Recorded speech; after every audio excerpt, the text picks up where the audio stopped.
अस्सलामुअलैकुम and welcome everyone. उम्मीद है आप सब बहुत अच्छे होंगे। जैसे कि पिछली रियल एस्टेट की वीडियोस में कुछ बना रहा हूँ, छोटे छोटे पॉइंट्स हैं जो मैं गाइड करना चाह रहा हूँ उस हवाले से। तो आज जिस हवाले से मैं गाइड करना चाह रहा हूँ वो है रियल एस्टेट के कॉन्ट्रैक्ट्स या एग्रीमेंट जो आप सेल या परचेज के वक्त करते हैं। अब ये जो मैं ज़्यादातर पॉइंट्स आपको बता रहा हूँ ये बेसिकली जब आप किसी डेवलपर से परचेज़ करें, किसी बिल्डर से परचेज़ करते हैं या किसी कंपनी से जब परचेज़ करते हैं तो उस हवाले से मैं आपको गाइड करना चाह रहा हूँ। जो वन ऑन वन डील होती है उसमें इतनी कॉम्प्लेक्सिटीज़ नहीं होती, बट जब तक ये जो आप बिल्डर के साथ करते हैं उस हवाले से मैं कुछ पॉइंट्स जो हैं वो जल्दी से आपको बता देता हूँ। एक सबसे पहली चीज़ कि आप एग्रीमेंट जो है उसकी लेंथ जो है वो ज़रूर चेक करें। ठीक है, ये मतलब कुछ लोग हंसेंगे कि ये मैटर नहीं करता, बट ये बहुत मैटर करता है कि एग्रीमेंट कितना लेंथी है और कितना शॉर्ट है। ठीक है, जितना ज़्यादा लेंथी एग्रीमेंट होगा आपको ये पता होना चाहिए कि आपके लिए चीज़ें मुश्किल उसके अंदर फिल इन करती जा रही हैं। ठीक है, बिल्डर या जो भी मार्केटिंग कंपनी है, ठीक है, वो अपने हक में ज़्यादा से ज़्यादा चीज़ें लिखेंगे, आपके हक में बहुत कम लिखेंगे। तो कोशिश करें, आप रिक्वेस्ट करें।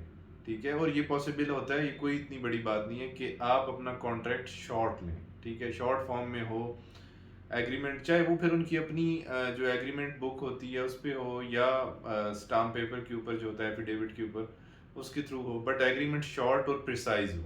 बहुत लेंथी एग्रीमेंट जो है वो आपके हक में नहीं होता, इस बात को लाजमी याद रखें। और सेकेंडली जो चीज़ है कि अगर एग्रीमेंट लेंथी है, आपको इन्वेस्टमेंट भी वहीं करनी है और वो कंपनी आपकी रिक्वेस्ट जब फुलफिल नहीं कर रही, एग्रीमेंट को शॉर्ट या प्रिसाइज नहीं कर रही कि आप इजीली अंडरस्टैंड कर सकें, तो सेकंड पॉइंट ये है कि एग्रीमेंट को अपनी लोकल लैंग्वेज में डिमांड करें, जो हमारे हिसाब से उर्दू है। ठीक है, आप अपनी लोकल लैंग्वेज में कहें कि ये एग्रीमेंट मुझे उर्दू लैंग्वेज में शेयर कर दें ताकि मैं इसको स्टडी कर दूं, और हमेशा एग्रीमेंट पूरा स्टडी करें। उर्दू में होगा तो आपको उनकी टर्म्स एंड कंडीशंस समझने में आसानी होगी, अदरवाइज इफ़ व्हाट की कंडीशंस डाल के तो आपको कंफ्यूज किया जाएगा, और ये जब at the time of possession या जो भी कोई बाद में इशू अराइज होगा तो बिल्डर जो है वो क्लॉज आपको दिखा दिखा के कि आपने खुद ही साइन किया। तो बेश कोशिश करें कि उर्दू में डिमांड करें एग्रीमेंट, तो वो आपके लिए आसानी होगी। थर्ड पॉइंट ये है कि हमेशा अपने एग्रीमेंट के ऊपर कोई भी डिलीवरी डेट प्रोजेक्ट की या एक्सपेक्टेड डिलीवरी डेट ज़रूर मेंशन करवाएं। उसका रीज़न ये है कि ये मोस्टली होता है जो हाई राइज बिल्डिंग्स हैं, मतलब अपार्टमेंट्स हैं, कोई शॉपिंग मॉल है, इस तरह की जो इन्वेस्टमेंट्स हैं वहाँ पे आप कर सकते हैं। सोसाइटी के मामले में मैं नहीं कह सकता कि उसमें लिखा जा सकता, क्योंकि उसका टाइम कभी भी कोई आपको एक्सपेक्टेड डेट नहीं दे सकता। बट ये जो हाई राइज बिल्डिंग्स हैं इनके हवाले से हमेशा अपने एग्रीमेंट में उनसे रिक्वेस्ट करें कि आप एक्सपेक्टेड या जो कंफर्म डिलीवरी डेट है वो ज़रूर मेंशन करें। और उसके बाद ये है कि एक चीज़ जो और इम्पोर्टेंट है वो मेंशन करवानी है कि जब आप डिलीवरी डेट मेंशन करें और उसमें ये क्लॉज आप खुद ऐड करवाएं कि व्हाट इफ़ अगर डिलीवरी डेट पे प्रोजेक्ट डिलीवर नहीं होता तो आपको किसी फॉर्म में वो कंपनसेट ज़रूर करें। मतलब किसी भी फॉर्म में वो आपको कुछ ना कुछ हर्जाना ज़रूर दें। वो रेंट की फॉर्म में हो सकता है कि आपकी प्रॉपर्टी का एक्सपेक्टेड रेंट क्या होगा, या कोई डिस्काउंट की फॉर्म में हो सकता है आपकी प्राइस में। ठीक है, या कोई पेनल्टी की फॉर्म में आपको कोई पेनल्टी पे करें, तो ये ज़रूर मेंशन करवाएं। अदरवाइज अगर आप डिलीवरी डेट नहीं मेंशन कराएंगे तो वो प्रोजेक्ट अपनी मर्जी से डिलीवर होगा और आपको कोई भी रिटर्न या कोई फाइन या कुछ भी नहीं होगा। हाँ, अलबत्ता आप जब भी पेमेंट्स डिले करेंगे तो वो आपको फाइन ज़रूर चार्ज करेंगे। और इसके अलावा जो एक और बहुत इम्पॉर्टेंट चीज़ है वो है कि एक क्लॉज जो मोस्टली, हर एक नहीं बट मोस्टली जो बिल्डर्स हैं या कंपनीज हैं जिनके एग्रीमेंट्स बहुत लेंथी होते हैं, वो चीज़ मेंशन करते हैं कि वो इस एग्रीमेंट का कोई भी क्लॉज या डेट्स जो उन्होंने मेंशन की हैं वो अपनी मर्जी से कभी भी रिवाइज या चेंज कर सकते हैं। ठीक है, उसमें ये है कि इस क्लॉज को हमेशा पढ़ें और इसको रिमूव करवाएं इसमें से। ठीक है, अदरवाइज आपको जब भी प्रोजेक्ट डिले होगा या आपको पोजीशन नहीं मिल रही या पेमेंट्स के कोई भी इश्यूज आ रहे हैं, वो अपनी क्लॉज अपनी मर्जी से चेंज कर सकते हैं। इस क्लॉज को हमेशा रिमूव कराएं। अगर सब फॉर एग्जांपल उन्होंने आपको डिलीवरी डेट दी है कि आपको डिलीवरी होगी अगले 3 साल में, ठीक है, आपका पीरियड आ जाता है 3 साल का, वो उन्होंने क्लॉज मेंशन किया हुआ है कि वो उसके अंदर रिवाइज कर सकते हैं चीज़ें, तो वो 3 साल के बजाय 4 साल कर लेंगे। तो इस चीज़ को लाजमी एग्रीमेंट कॉन्ट्रैक्ट साइन करने से पहले ये चीज़ जो है कि कोई भी क्लॉज आप अपनी मर्जी से रिमूव कर सकते हैं या उसको एक्सटेंड कर सकते हैं किसी भी चीज़ को, इसको रिमूव कराएं कि ये ऐसा नहीं हो सकता, ठीक है।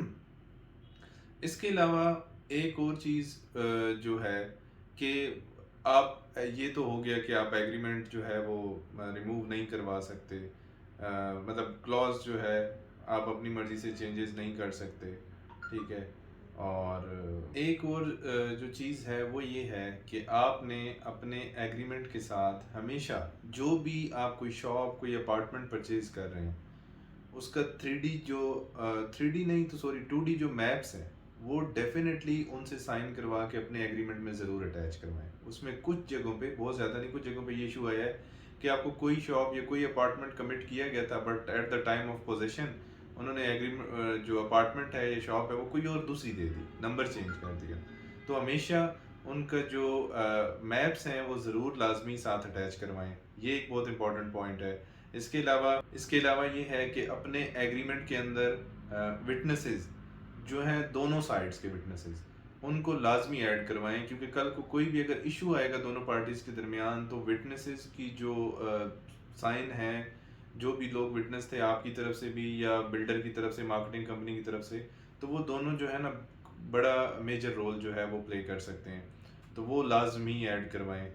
अच्छा यार, इसके अलावा जो इम्पोर्टेंट चीज़ है वो ये है कि जैसे एक क्लॉज मेंशन होता है कि प्रोजेक्ट डिले हो सकता है किसी भी अनसर्टेनिटी की वजह से, मतलब नागहानी आफात की वजह से, ज़लज़ला आ गया, मुल्क में सैलाब आ गया या मुल्क में जंग लग गई, तो ये वाली चीज़ें जो हैं। अच्छा, इस क्लॉज के हवाले से मैं ये गाइड करूँगा क्लाइंट्स को कि आप हमेशा उसमें जो भी अनसर्टेनिटीज़ हैं जो जो उसके अंदर ला सकते हैं, आप वो सारी उनसे clearly word by word mention करवाएं। अर्थक्वेक हो गया, फ्लड हो गया, वॉर हो गई, ये सारे वर्ड्स उनके साथ क्लियरली मेंशन करवाएं और उनको कभी भी एंड पे एटसेट्रा एटसेट्रा मत लिखने दें, ठीक है। उसके अंदर वो कोई भी एक्सक्यूज़ उसके अंदर ऐड ऑन कर सकते हैं और आप उसमें जो है फंस सकते हैं इस चीज़ में। और last but not the least जो एक चीज़ है वो रेंटल के पॉइंट ऑफ व्यू से है कि सपोज मोस्टली अगर कोई बड़े प्रोजेक्ट्स हैं,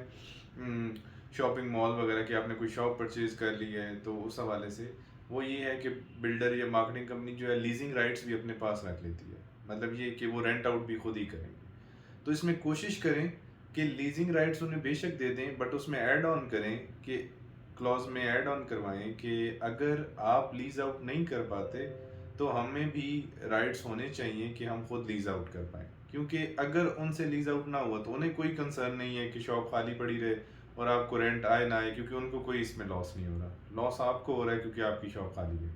तो एटलीस्ट ये ज़रूर मेंशन करवा लें कि अगर आप लीज आउट नहीं कर पाए तो हमारे पास भी एक राइट है कि हम खुद से भी लीज आउट कर सकते हैं, डेफिनेटली जो टर्म्स एंड कंडीशंस हैं उनके अंदर रहते हुए। तो ये कुछ पॉइंट्स हैं और बहुत सारी इन डिटेल चीज़ें हैं प्रॉपर्टी रियल इस्टेट के हवाले से कि और क्या क्या चीज़ें होनी चाहिए, एक बहुत बड़ी इंडस्ट्री है।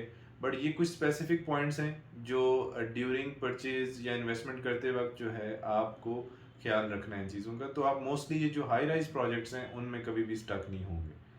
Thank you so much. अल्लाह हाफिज़।